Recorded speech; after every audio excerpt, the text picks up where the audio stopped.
As we listen to the music one last time, and I truly do mean one last time, as it might not feel like it, but yeah, this is the finale of Pikmin 3 Deluxe. It feels more like a bonus episode than a finale, but that's just how I routed things. So, last episode, we finished off side stories, getting all of the badges there. And the reason I say that this is not quite a bonus, but not quite a finale, is the fact that, well, we're still missing 12% in badges. Interestingly enough, the game doesn't really say, like, I think we're at the final rank despite not having all of the badges. So, because all that's left, the bingo battle badges, I think for what I'll do for this episode is I'll kind of just showcase what the badges are, since, well, they're not overly interesting. I'll just run through them now.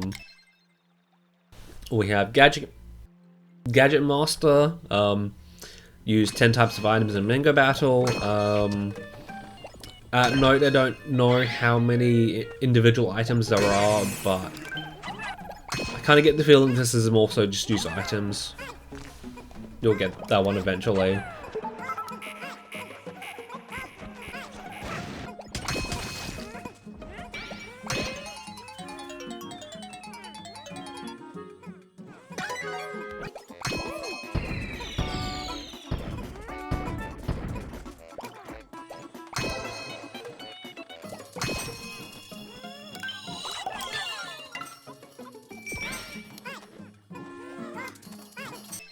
Game changer, playing with the victory Macaroon rule on, which I'll showcase a little bit later. Line them up. Play bingo battle once. And in a similar vein, bingo buff is played 10 times. Bingo!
Just watch the guy die in real time.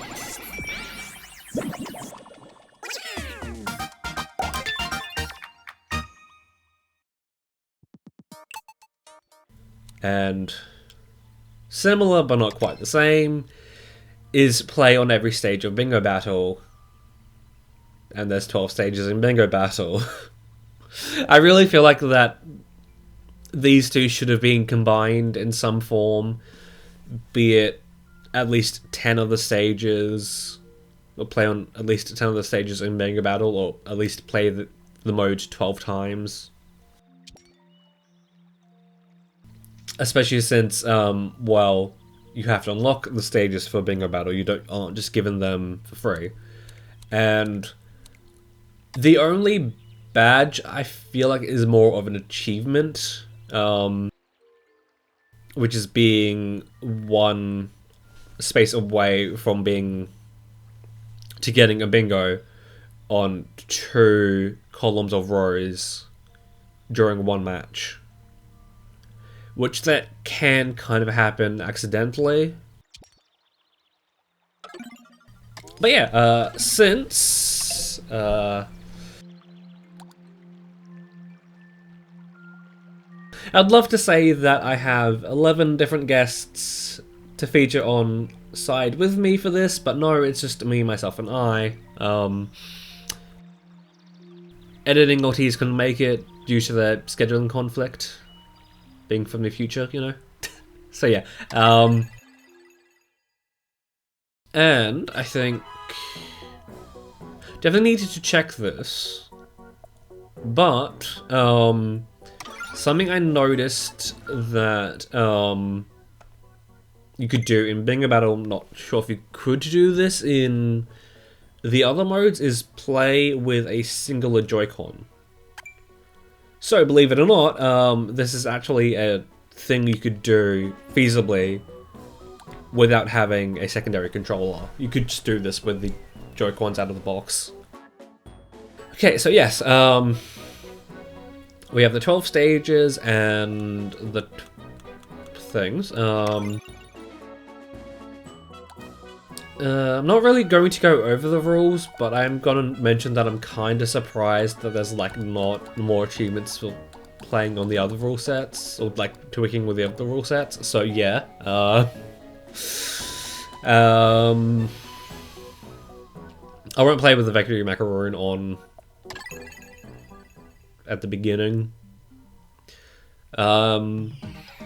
So yeah, being completely honest, I don't entirely know how I'm going to make doing this interesting as well. We have 12 matches of Bingo Battle to do, so I think I might just try and do this quickly. Just ever so slightly. So yeah, pretty much your standard thing of Bingo Battle.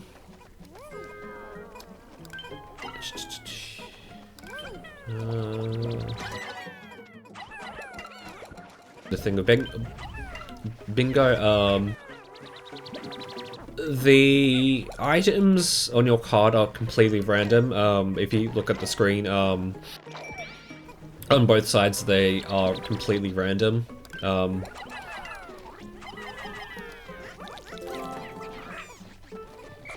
And I could be wrong on this, but I'm fairly sure that there's at the very least 2 of most items.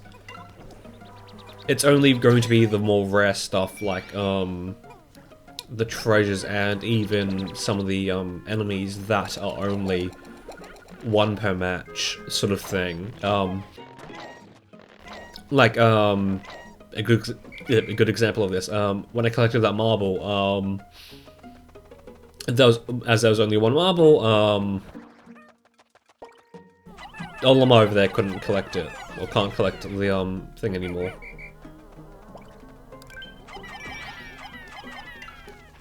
Okay, trying to make this go over quickly. Like, at the same time I want,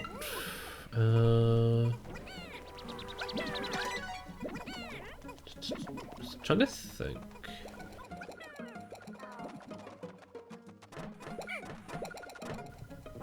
Ooh, if I find that mango. I was gonna say,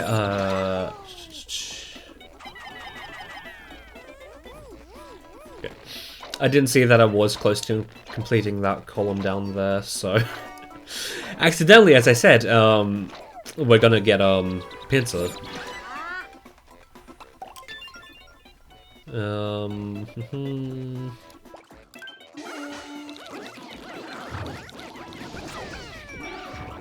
And I believe,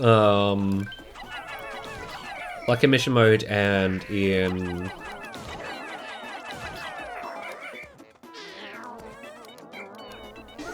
like in mission mode and the side stories, this is on normal mode, so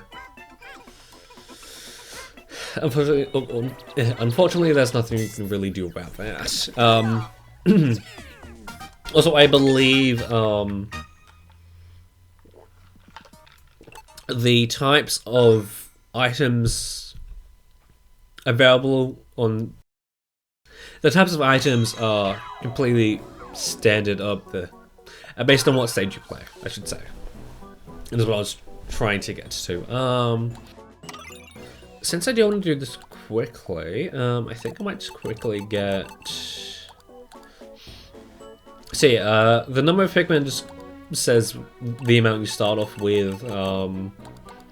I believe, and 1v1 and 2v2 allows you to play with multiple captains, and shorts play with the Victory Macaroon. I'm trying to think of a good example of this that's like not the most obvious one, but pretty much like right. To say that. Playing with the Victory Macaroon is a bit like Capture the Flag in that, like, you could be getting completely demolished in a game, and then if you're able to get the Victory Macaroon back, you just win. You just win. Although that being said, doing that is a little bit easier than said, because I think I'm gonna quickly switch over to how do I play this with Joy-Con? Completely forgot that I had my shiny hunting set up on. Okay, so should now be able to just quickly do this.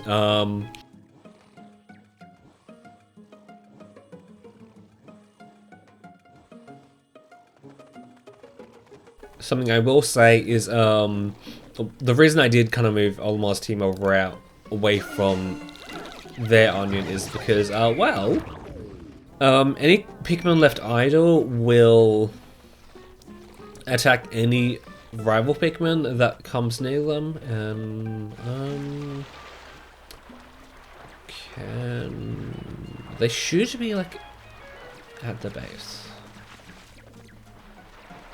Like, I will say, I'm not really doing this mode justice, but this can be a really fun mode if you have a friend that knows what they're doing. And something that I really wish they just did, is made it so that you could play with other players online.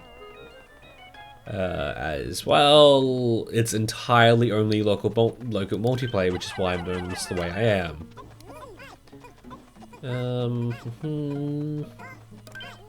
So yes, didn't touch on the first match because I didn't really get to see them.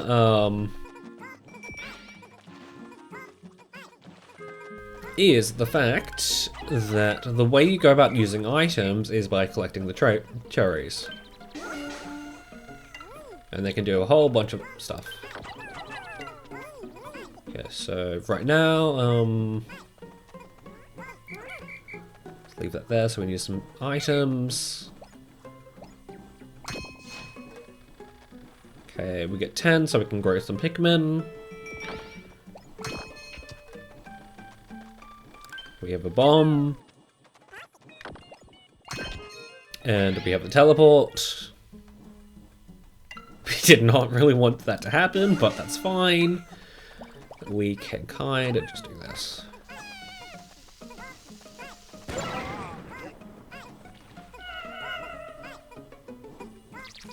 I wonder if they're like immune to getting a Pikmin extension. Damn it, I wanted to see it.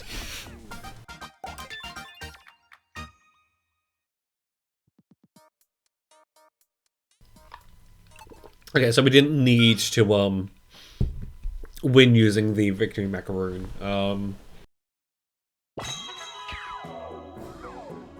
So that should be us done. 100% in every single thing.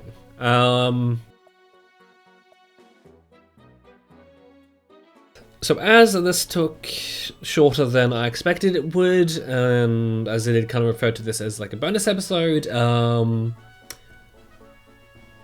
am wanting to include a few things that I did mention as we played through the game. One of them is the slide squish. I mentioned on our first day in the distant Tundra. Yeah, let's do this one.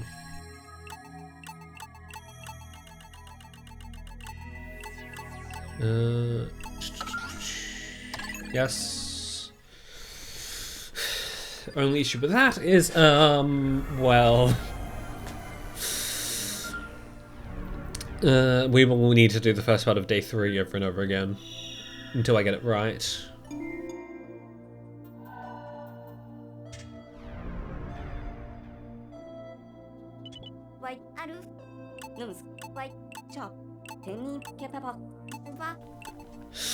I kind of forgot that, pictures you take on your save file carry over whenever.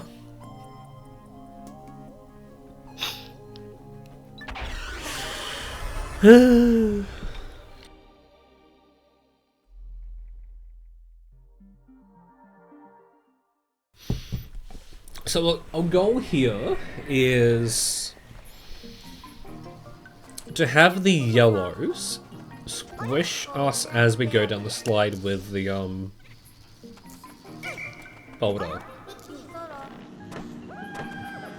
I think this is something I did all the time when I started playing the game, and I stopped as well.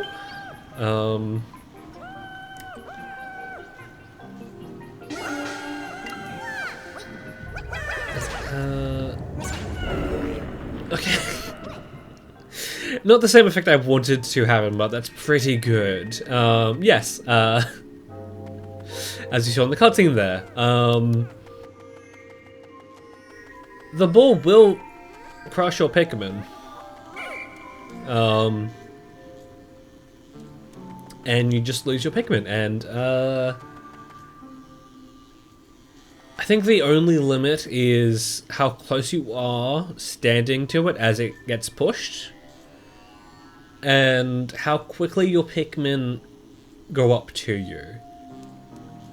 I think if you're, like, say, standing right here, or even beginning sliding down as the cutscene starts, all your Pikmin will rush up to you, and then the cutscene gets squished. As we were going through the Formidable Oak the first time, I knew of a skip that I wanted to show off, but I didn't really know how to go about it and how to look it up, because I'm not entirely sure if it has a specific name, so yeah. We're going to go back to our first day in the Formidable Oak to showcase it. You can do it whenever, it's that it's going to be more helpful to do it on the first day. And as such, there's going to be a little bit of a setup, so if you don't mind me, I'm going to skip that. And I'll meet you when I'm in this room. It shouldn't be too long. Light the room up just so I can have a little bit more of a visual tell. Because normally you would do this in the dark, or you don't, because you can just skip this room entirely. You don't really need there's no reason to do this. So. I originally thought that the way to do it was over this side as well. It kind of makes sense, this is where you would want to be, but no, actually, the method I found is up here. So, what I want to do is quickly just throw Granny up there, and then because the method I'm using, or the video I used, is a little bit old, on the older side, what they did was they used yellows. But they used blues, actually. Just another type other than wings, and you just throw them up out of bounds, and yeah, you can just walk up the street stump. Okay, so if I had okay, so I just didn't even get them. That's nice. Spring Jolly up there. So don't entirely plan this to be perfect. Just want to know what happens because we are like out of bounds. No shot he can come up there. So it's probably not going to be a perfect strategy, but I think I can adapt it to be alright. Although I do want... I'll just throw some yellows up there.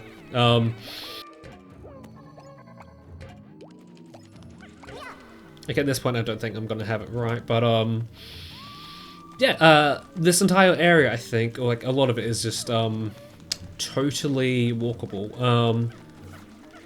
Only point you need to be cautious of is if you go this way, because you enter in that way, you kind of need to be cautious of being too close and just accidentally walking in. Walking back in bounds. I guess even falling back in bounds. Okay. I guess from this point, if I really wanted to, I could just hop down. It's just that there's the wall a little bit further ahead. That I do want to... Okay, cool. Yeah, that I do want to do. In fact, you can entirely just continue walking and drop down here. Keep saying... Oh, okay, he is right there.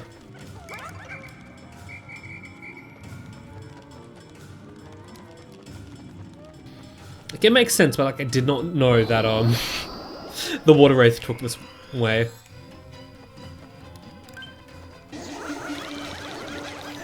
So it's definitely not perfect, and if it does get to this point, you can kind of just quickly lose all your progress because, well, like most of your progress, because like it just took Oloma down.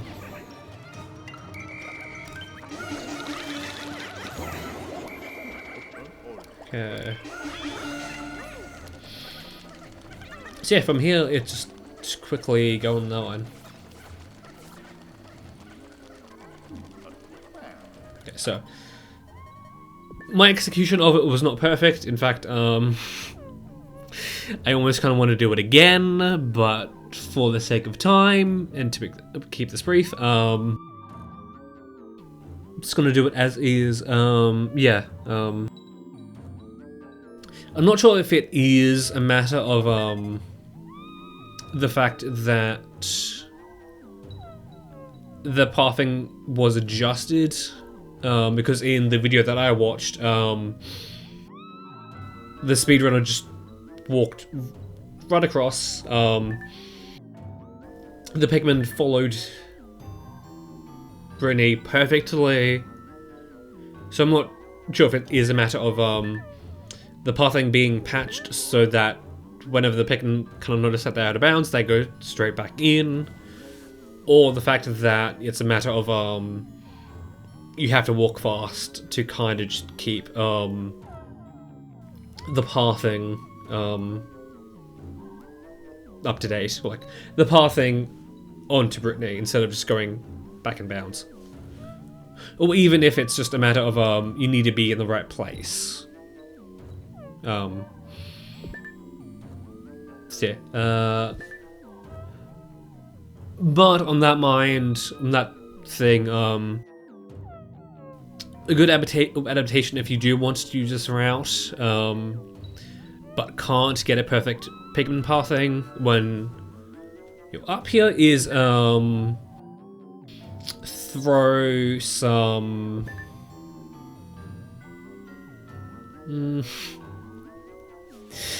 This does kind of involve multiple captains, but either throw some Pikmin that can deal with the Arachnode up here from down there. I think only yellows can make it up. And then once you get up to here with Brittany, jump down, go on under, and then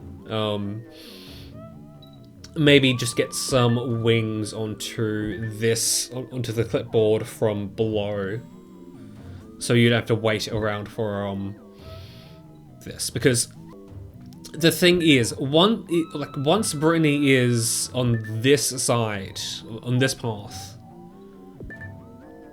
even if the Pikmin are inbounds, if it's wings carrying Olimar, they will fly up to this point.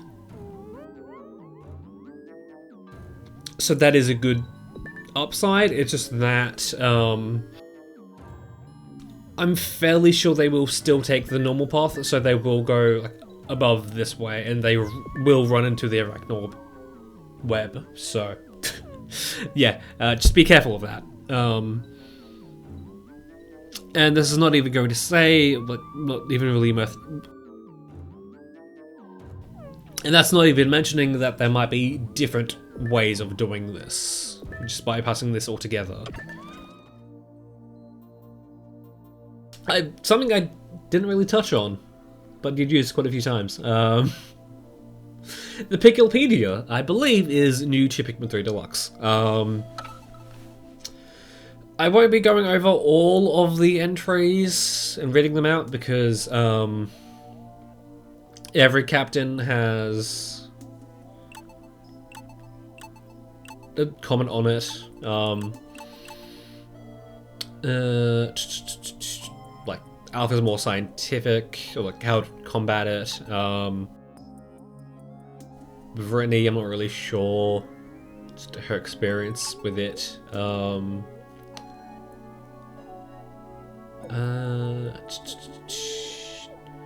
Charlie, the same thing.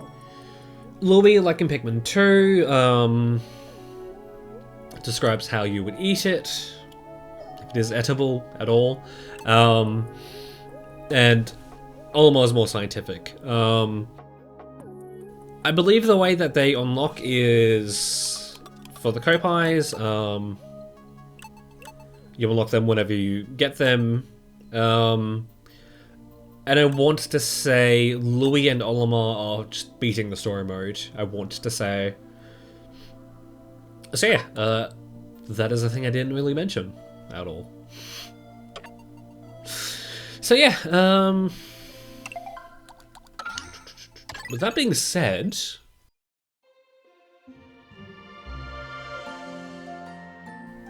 that's pretty much about it. It feels a little bit weird, you know? Like not having a project take multiple years to finish. Again. Like, I know that should be the standard, but like this feels really quick to me. You know? But yeah, next time we'll dive back into Hyrule Warriors to continue on with the Great Sea Map there. After that chapter, just have to wait and see what happens. You never know what fate is going to give us